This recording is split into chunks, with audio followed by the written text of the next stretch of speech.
I'm going to be talking about New Forest pottery today, but first of all I thought you might like to come and see inside our store and fetch the boxes with me. Come on in.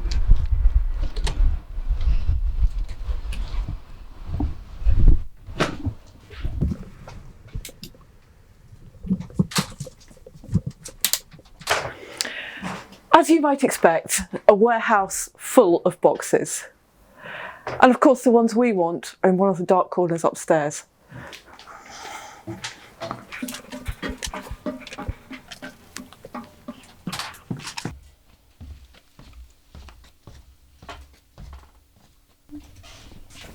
This is the group I need today. We don't have to take them all, don't worry. I think just these two will do.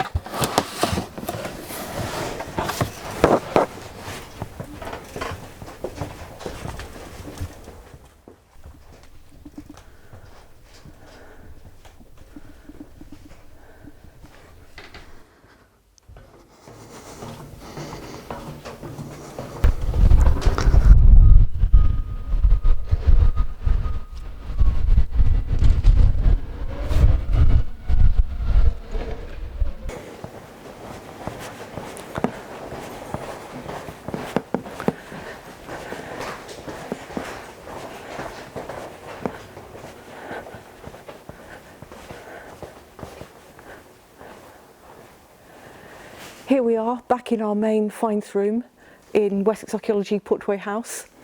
This is where we do pretty much all the finds work for the sites in the southern part of England. My colleagues at the far end are actually washing, marking, bagging, boxing material as we speak. We have the big flat bays of shelving where we lay out the material we're analysing. And as you can see, yet more storage boxes. So here are some of the pots that we've taken out of the boxes we've just collected from the store. The New Forest pottery industry began production around somewhere between AD 250 and 270 and made vessels of all different types in at least 4 fabrics. They made coarse grey utilitarian kitchen vessels, a range of bowls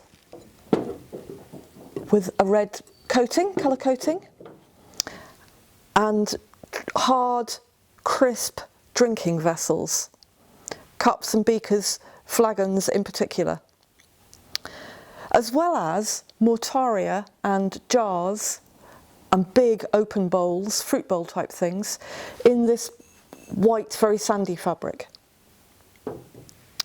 The fineware forms were intended to copy vessels that 50 years earlier had been imported from continental Europe.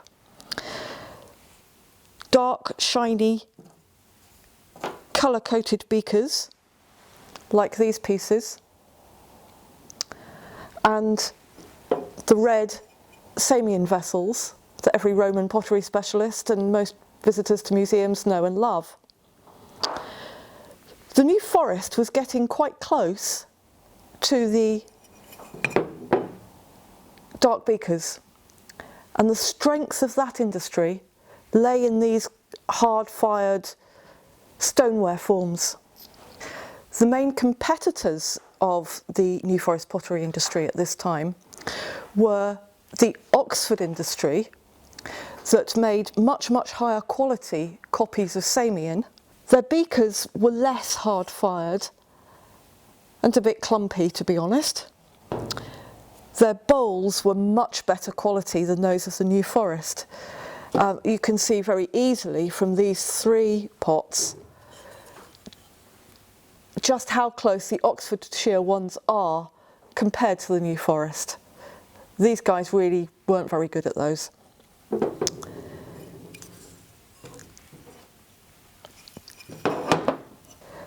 The competitor for the utilitarian greywares was the Alice Holt industry, located on the Hampshire-Surrey borders up near Farnham.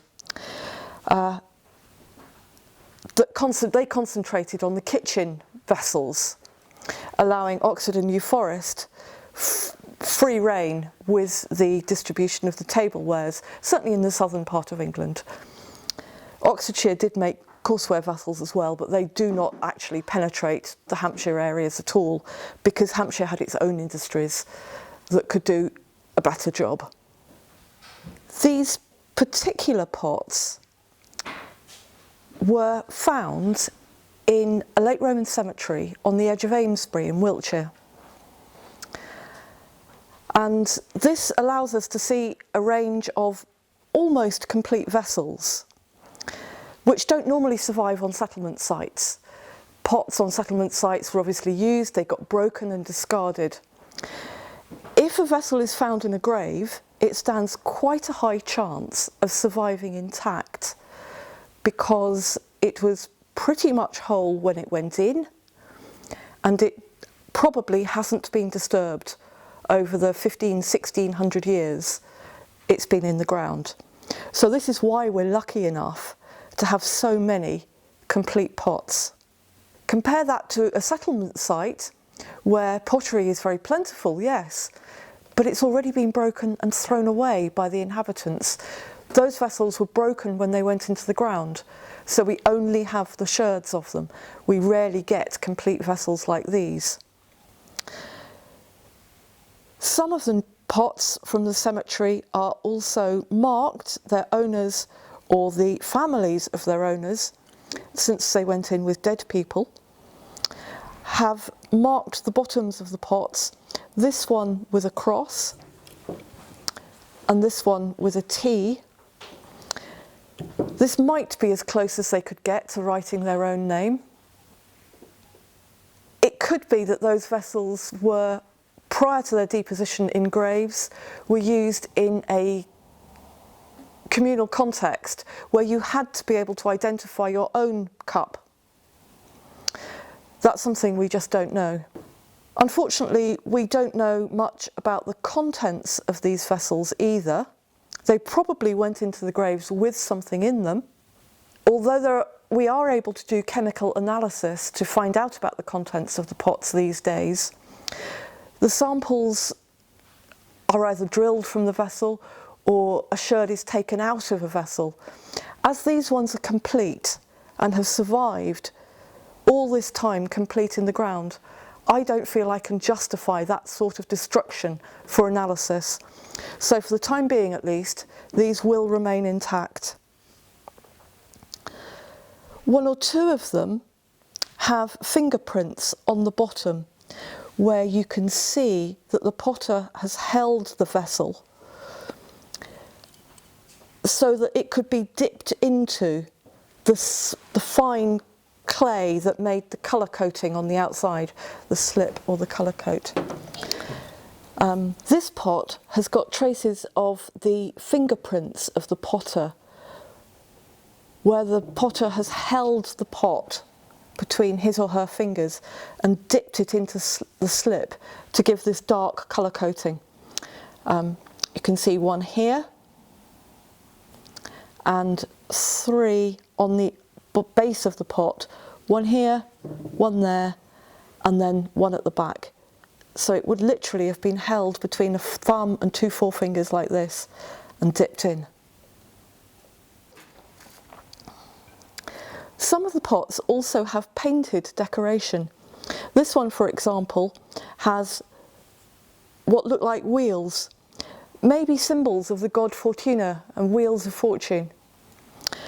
Others, like this one, not very clear to see, but this one's got white spots. This just enhanced their appearance.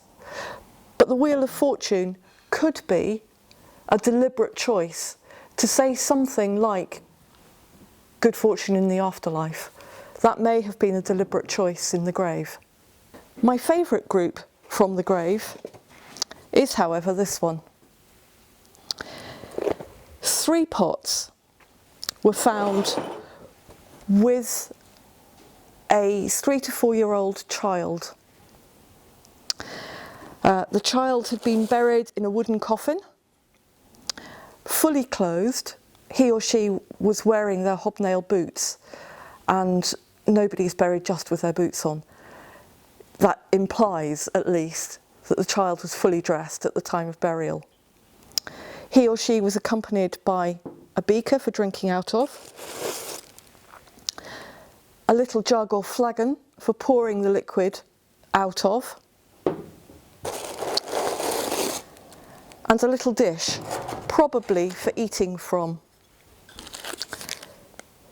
When I looked at the pots, I was astonished to find a piece of iron stuck in the bottom of the beaker. And a bit later on, when I looked through the iron, from the same grave, I found another piece,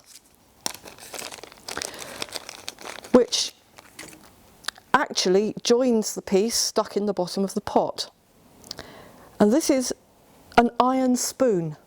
The handle is broken off here, and the piece that joins the front of the bowl is still in the pot. So it looks as this particular infant was buried with his or her feeding set, which is something I just find really very touching. Although made in the New Forest, these pots were found in Wiltshire. And just as modern residents of Salisbury might go shopping in the grand shopping centre of West Quays in Southampton, or the residents of Southampton perhaps come for a nice cup of coffee in the medieval city of Salisbury and to admire the cathedral, in the Roman period, people were buying their vessels from the recognised local production centre, which in this instance was the New Forest. It is even feasible that home delivery might have been in operation, because the pots could have come up along the River Avon and been sold in markets much, much closer to home, perhaps even doorstep delivery. As part of my analysis, I also measured the capacity of these vessels, so I know how much they contained. I was astonished to discover that the drinking pots, although they look quite small, range in volume from around about 100 millilitres to about 250, which is the equivalent of our own wine glasses and tea and coffee mugs.